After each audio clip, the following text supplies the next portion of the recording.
तो जब जीसीआई में आए थे तो आपकी प्रिपरेशन का लेवल क्या था? तो जब आप कोचिंग में थे तब की जो आपकी प्रिपरेशन थी वो, और आप एमबीबीएस करने के लिए दिल्ली चले गए, उन दोनों में क्या डिफरेंस था? कैसी पढ़ाई का डिफरेंस था? कोई ऐसी टिप्स एंड ट्रिक्स हैं जो जीसीआई से आपने सीखी और आज भी उसको फॉलो कर रहे हो? अब नीट में 4 महीने का भी वक्त नहीं बचा है, तो अब आप अपने जूनियर्स को क्या सलाह देना चाहते हो कि किस तरह से वो प्रिपरेशन करें नीट की? आपके बैच के बाद में जो जीसीआई से और भी लोग निकले हैं सिलेक्ट होके, उनको पीजी की तैयारी करने के लिए आप क्या गोल्डन एडवाइस देना चाहोगे? एमबीबीएस के दौरान बहुत सारे स्टूडेंट्स क्लासेस स्किप कर देते हैं, मिस कर देते हैं, तो आप कितनी क्लासेस लेते थे रोजाना? नमस्कार, गुरुकृपा करियर इंस्टीट्यूट के डिजिटल प्लेटफॉर्म पे एक बार फिर आप सभी का स्वागत है। आज हमारे साथ एक ऐसी पर्सनालिटी मौजूद है जो 2019 में 12th के साथ गुरुकृपा से सेलेक्ट होकर दिल्ली के लेडी हार्डिंग मेडिकल कॉलेज पहुंची और वहां से अब एम्स पीजी के थ्रू पीजीआई चंडीगढ़ पहुंची है। वहां इन्हें अपना ड्रीम जो डिपार्टमेंट है पीडिया वो मिला है और आज हमारे साथ ही अपनी जर्नी शेयर करने के लिए मौजूद हैं। नाम है लक्षिता बाटड़, लक्ष्मणगढ़ सीकर की रहने वाली है। तो चलिए डायरेक्टली इनसे पूछते हैं कि इनकी सक्सेस का मंत्र क्या है, क्या मोटिवेशन इनको मिला था और कैसी इनकी जर्नी शुरू हुई। तो सबसे पहले तो आप अपनी जर्नी शेयर कीजिए कि जीसीआई से कैसे आपने शुरुआत की। मैं 2017 में जीसीआई में एडमिशन लिया था। फाउंडेशन कोर्स 11-12 मैंने जीसीआई से करी है। यहाँ आके मुझे पता चला नीट एग्ज़ाम कैसे अपीयर होती है, कितना क्वेश्चंस होता है, क्या टाइम लिमिट होता है। जब मैंने एडमिशन लिया था मुझे किसी का कोई आइडिया नहीं था कैसे एग्ज़ाम में अपीयर करना है, कौन सा कॉम्पिटिटिव प्लेटफॉर्म, कैसा प्रिपरेशन है, क्या क्या सोर्सेज यूज़ करने हैं, कोई आइडिया नहीं था। यहाँ आके जो गुरुकृपा फैमिली है उन्हीं के थ्रू पूरा नीट का जो मेरा जर्नी रहा है वो क्रॉस किया है मैंने। तो सबसे पहले मैं बहुत बहुत थैंक्स करना चाहूँगी अपनी गुरुकृपा फैमिली को, मुझे इतना सपोर्ट करने के लिए, मुझे इतना मोटिवेट करने के लिए, और मुझे जो लेडी हार्डिंग का जो पहला प्लेटफॉर्म मिला, पहला जो स्टेप था लेडी हार्डिंग तक जाने का, वहाँ तक पहुँचाने के लिए। तो जब जीसीआई में आए थे तो आपकी प्रिपरेशन का लेवल क्या था? जब मैं जीसीआई में आई थी मैं 10th क्लियर करके आई थी। जस्ट मुझे कोई आइडिया नहीं था कॉम्पिटिटिव एग्ज़ाम में बैठना कैसे होता है उसका। मैंने यहीं आके सीखा था। सबसे पहले जो हमारा बेसिक टेस्ट होता है, जो आते ही हमारा पहला पेपर करवाया जाता है, उसमें मैंने जो बेसिक मैथ और फिजिक्स इनका जो पेपर था वहाँ से मैंने सीखा कि कैसे पेपर में अपीयर होना होता है। फर्स्ट टेस्ट में मुझे आज भी याद है, जो टाइम लिमिट वाला पोर्शन था उसमें मुझे बहुत ऐसा इशू आया था कि मेरा पेपर छूट रहा है, मेरे से पेपर कंप्लीट नहीं हो रहा। वहीं से आगे सारे पेपर देख के सीखा कि कैसे पेपर अपीयर करना है। जब लास्ट मैं नीट का पेपर दे रही थी 2019 में 5 मई को, मुझे बिल्कुल एहसास नहीं हो रहा था कि मैं गुरुकृपा में पेपर दे रही हूँ या मैं वहाँ सेंटर पे बैठ के पेपर दे रही हूँ। बिल्कुल वही फीलिंग आती है कि तुम वहीं बैठे हो, अपनी ही कोचिंग में बैठ के पेपर दे रहे हो। यहाँ इतना जो टेस्ट हम अपीयर होते हैं उसका बेस्ट बेनिफिट यही है, वहाँ पेपर में बैठ के तुम्हें ये नहीं लगता कि तुम अलग से कुछ देने आए हो। वही फीलिंग आती है कि हम अपनी गुरुकृपा में बैठे हैं, हम अपना एक मेजर या डीटीएस का पेपर अपीयर कर रहे हैं। तो जब आप कोचिंग में थे तब की जो आपकी प्रिपरेशन थी वो, और आप एमबीबीएस करने के लिए दिल्ली चले गए, उन दोनों में क्या डिफरेंस था? कैसी पढ़ाई का डिफरेंस था? उसमें तो बहुत ही डिफरेंस होता है। यहाँ जो हम एक एग्ज़ाम ओरिएंटेड प्रिपरेशन कर रहे हैं, उसके बाद हम अपना कॉन्सेप्ट बिल्डिंग प्रिपरेशन करते हैं। जो फर्स्ट ईयर सेकेंड ईयर जो हमारा बेसिक होता है वो कॉन्सेप्ट बिल्डिंग पे चलता है। तो जो मेरे जूनियर्स हैं मैं उनको भी यही कहना चाहूँगी, जो फर्स्ट ईयर सेकेंड ईयर में है, अभी के लिए कॉम्पिटिटिव फोकस्ड प्रिपरेशन की बजाय कॉन्सेप्ट बिल्डिंग पे फोकस करना है।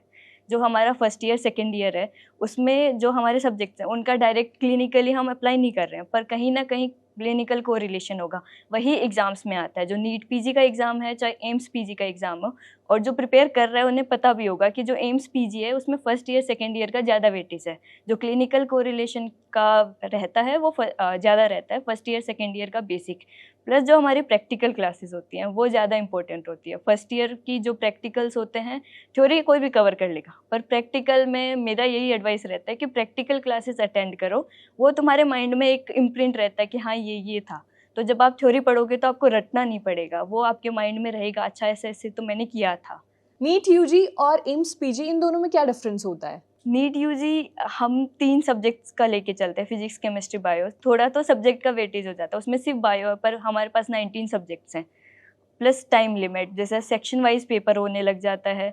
200 क्वेश्चंस हैं, 180 मिनट्स हैं। एम्स पीजी का जो पेपर होता है 180 मिनट्स हैं, 200 क्वेश्चंस हैं, तो टाइम कम हो जाता है। प्लस जो आप प्रिपरेशन फेज़ होता है, इसमें हमने पूरा 2 साल डेडिकेट करके प्रिपेयर किया था, उसमें तुम इंटर्नशिप के साथ प्रिपेयर कर रहे हो, तो उसमें थोड़ा प्रिपरेशन टाइम का भी मैनेज करना थोड़ा-सा डिफ़िकल्ट रहता है।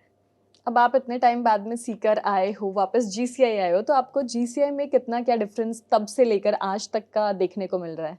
हम अपने जीसीआई फैमिली को ग्रो करते हुए देख रहे हैं। बहुत प्राउड फील होता है अपनी फैमिली को इतना टॉप पर, एकदम टॉप पर, अभी 2 साल से AIR 1 जीसीआई से आ रही है। बहुत प्राउड फील होता है कि हाँ, हम जीसीआईएन हैं। बहुत अच्छा लगता है। पहले जब हम थे 3 बिल्डिंग थी, G1, G2, G3। आज अब जब G13 तक देखते हैं, बहुत अच्छा लगता है कि हम इस कैंपस का पार्ट रहे हैं। कोई ऐसी टिप्स एंड ट्रिक्स हैं जो जीसीआई से आपने सीखी और आज भी उसको फॉलो कर रहे हो? मैं तो ये बोलूँगी जो जीसीआई से नीट यूजी के टाइम पे मैंने सीखी थी, मैंने सेम ट्रिक्स अप्लाई की हैं नीट पीजी और जो आईएनआई जो एम्स पीजी भी बोल सकते हैं उसके लिए, वो क्लियर करने के लिए वही सेम टिप्स एंड ट्रिक जो हमने यहाँ के टीचर से सीखी है वही अप्लाई किया है। यानी गुरुकृपा नीट यूजी के साथ भी और नीट यूजी के बाद भी। हाँ, बिल्कुल यही है। अब नीट में 4 महीने का भी वक्त नहीं बचा है, तो अब आप अपने जूनियर्स को क्या सलाह देना चाहते हो कि किस तरह से वो प्रिपरेशन करें नीट की? पहला तो मैं यही बोलना चाहूँगी, अब मोस्टली सिलेबस कवर हो चुका है, सारी टेस्ट सीरीज स्टार्ट हो चुकी हैं, तो कोई भी पेपर मिस नहीं करना है। चाहे प्रिपरेशन हो रखी हो या ना रखी हो, पेपर अटेम्प्ट करना है। अभी जो जैसे इस बार एग्ज़ाम में हुआ था, अचानक से डिफ़िकल्टी लेवल राइज़ हो गया था। तो बिल्कुल। अगर ऐसे चीज़ों के लिए भी प्रिपेयर होना है, कई बार डीटीएस का पेपर ईज़ी भी आएगा, हार्ड भी आएगा, हर टाइप से हमें प्रिपेयर करवाया जाता है अकॉर्डिंगली कि पेपर आ जाए तो आपको घबराना नहीं है। तो पहला कोई पेपर नहीं छोड़ना है, जो आपका पेपर का टाइमिंग है 2 to 5 वाला, जिसमें मोस्टली आपका डीटीएस उसी टाइम कंडक्ट करवाते हैं ताकि आपका ब्रेन ओरिएंटेड रहे। जी। उसमें आपको अगर ना भी हो उस दिन पेपर, तो आप ट्राई करें कि क्वेश्चन सॉल्व कर रहे हों या पढ़ रहे हों। सोना नहीं है उस टाइम में, सोना बिल्कुल नहीं है। बाकी जो डिस्ट्रैक्शन है, अभी 4 महीने का टाइम है, 4 महीने में सारे डिस्ट्रैक्शन से ऑफ हो जाएँ और मैं सजेस्ट करूँगी कि मेडिटेशन करें। एटलीस्ट अगर आप 10 मिनट कर रहे हैं, वो भी आपको बहुत काम फील करवाता है, तो आपकी बॉडी काम रहेगी, आप बेटर पढ़ पाएँगे, बेटर लर्निंग होगी। आपने नीट प्रिपरेशन के दौरान कौन-कौन सी गलतियाँ करी जो आप चाहते हो कि अब जो स्टूडेंट्स हैं वो ना करें? जैसे मैंने नीट यूजी की जो थी उसमें ओएमआर फिल करने में गलती करी थी। ये मैं यहाँ भी करती थी, तो मेरे को लगता था कि हाँ, मैं उस दिन ध्यान रख लूँगी, उस दिन ध्यान रख लूँगी। पर वो ग्रेजुअली मेरे को इम्प्रूव यही करना चाहिए था, मैं उस दिन ध्यान नहीं रख पाई और मैंने वहाँ भी गलत किया था ओएमआर फिल करने में। तो अगर आपको कोई भी मिस्टेक पता चल रही है अपनी, उसको अभी इम्प्रूव करो, ये मत छोड़ो कि उस दिन मैं सही कर लूँगा, उस दिन कुछ नहीं होता। यहीं से हर एक टेस्ट में आप इम्प्रूव करोगे, तभी आप उस दिन कर पाओगे। जीसीआई की जो गाइडेंस होती है उसका और कंसिस्टेंसी का क्या रोल होता है नीट के पेपर में? सब कुछ जीसीआई की गाइडेंस और कंसिस्टेंसी है। बुढ़ानिया सर बोलते हैं कि खाली दिमाग शैतान का घर होता है, बिल्कुल। तो वही है। बुढ़ानिया सर आपको खाली रहने भी नहीं देंगे, वो इतना प्रिपेयर करके डीटीएस का जो शेड्यूल होता है, हमारे गोट्स का शेड्यूल होता है, बनाते हैं। तो वही है कि आपको सारी ही कंसिस्टेंसी, उसमें सारा सिलेबस मोस्टली 3 बार रिवाइज़ हो जाता है। अभी 4 महीने वाले में भी 3 बार आपका सिलेबस रिवाइज़ करवा देंगे सर। तो आप उसको भी अगर ध्यान से फॉलो कर रहे हो, तो आपको खुद का प्लान बनाने की ज़रूरत ही नहीं है। पूरी गाइडेंस है, आपको बस फॉलो करना है, कुछ और करना ही नहीं है। आपके बैच के बाद में जो जीसीआई से और भी लोग निकले हैं सेलेक्ट होके, उनको पीजी की तैयारी करने के लिए आप क्या गोल्डन एडवाइस देना चाहोगे? तो जो जैसे कि आइडियल पीरियड कुछ नहीं होता है कि आपको कब से प्रिपेयर करना शुरू करना है। ऐसा कुछ नहीं कि आप फर्स्ट ईयर में नहीं कर सकते, सेकंड ईयर में। पर जैसे मैंने स्टार्ट किया था थर्ड ईयर में। आप कोई भी प्लेटफॉर्म यूज़ कर सकते हो, हर प्लेटफॉर्म सफिशिएंट है।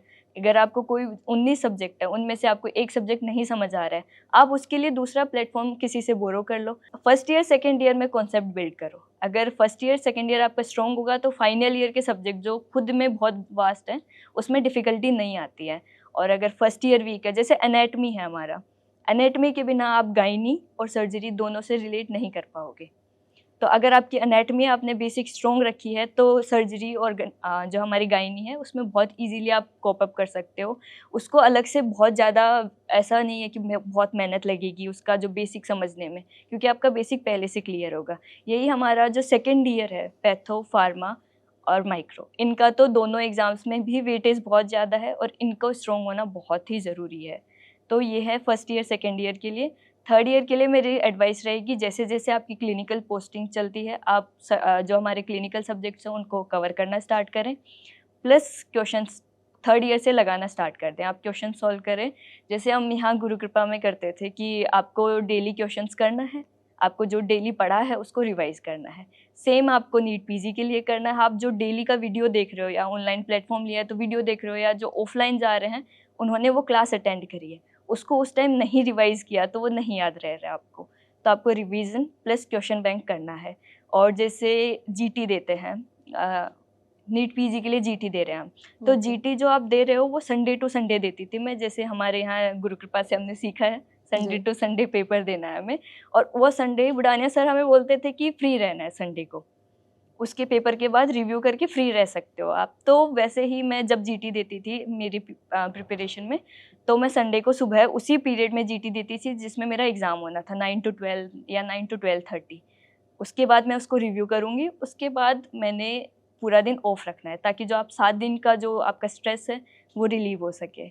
बाकी सोर्स एक रखना है। आप मल्टीपल सोर्स के पीछे भागोगे तो एक भी अच्छे से नहीं हो पाएगा। आप एक सोर्स रखो, आपको एडिशंस मिलते हैं पेपर से या क्वेश्चन से, ऐड ऑन कर लो, पर मल्टीपल सोर्स के पीछे मत भागो, उसमें बहुत ज़्यादा कन्फ्यूजन होती है। अभी यूजी में तो बच्चा एक कोचिंग में जा रहा है तो वो फिर भी लिमिटेड रहता है। पीजी में आपने अपनी फ्रेंड का देखा, वो दूसरे प्लेटफॉर्म से पढ़ रही है, अगर आप सोर्स चेंज करने की कोशिश करोगे बहुत कन्फ्यूजन होती है, आपका बेसिक गड़बड़ा जाता है। तो एक सोर्स डेफिनेट रखना है कि मुझे इसी को फॉलो करना है। सारे सोर्स बढ़िया, मैं एक को नहीं प्रमोट करूँगी, पर सारे सोर्स अच्छे हैं। एक अपना श्योर रखो कि हाँ मुझे इसी से पढ़ना है, इसी के थ्रू करना है, और उससे आपका जो ईयरली हमारा एग्ज़ाम हो रहा है उसमें भी बहुत हेल्प मिलती है। ऐसा नहीं है कि आप सिर्फ जो ये पढ़ रहे हो वो नीट के लिए पढ़ रहे हो, आपको जो ईयरली एग्ज़ाम्स है वो भी आप आराम से क्लियर कर सकते हो, तो दोनों बेनिफिट है। एमबीबीएस के दौरान बहुत सारे स्टूडेंट्स क्लासेस स्किप कर देते हैं, मिस कर देते हैं, तो आप कितनी क्लासेस लेते थे रोजाना? क्लासेस जैसे एक तो अटेंडेंस का कॉन्सेप्ट होता है तो उतनी तो आपको कंपलसरी है। मैं ये बोलूँगी जो हमारे वर्टिकल इंटीग्रेशन वाले क्लासेस होती हैं, फर्स्ट ईयर या सेकेंड ईयर में भी फाइनल ईयर के सब्जेक्ट्स की क्लासेस हो रही हैं, वो आपको क्लिनिकली कोरिलेट करवाने के लिए हो रही हैं, और मेरे अकॉर्डिंग वो बेनिफिशियल रहता है। आपको फर्स्ट ईयर सेकेंड ईयर के सब्जेक्ट्स पढ़ के लगता होगा क्यों कर रहे हैं, ये तो फाइनल में कहाँ ही काम आने वाला है, पर वो अगर आप वर्टिकल इंटीग्रेशन देखोगे या सुनोगे, टीचर्स की क्लास लोगे, तो आपको बेनिफिट रहेगा। आप सब्जेक्ट इंटरेस्टिंग लगेगा, प्लस आप जो पढ़ रहे हो उसका एप्लीकेशन समझ आएगा। तो वर्टिकल इंटीग्रेशन क्लासेस बहुत बेनिफिशियल है। तो ये थी लक्षिता बाटड़ की कहानी। ऐसी ही कहानी आपको भी मेरे साथ एक ना एक दिन जरूर शेयर करनी है, और गुरु कृपा आपके साथ नीट यूजी के साथ भी रहता है और नीट यूजी के बाद भी। इसी के साथ हम सेशन को कंक्लूड करते हैं। धन्यवाद।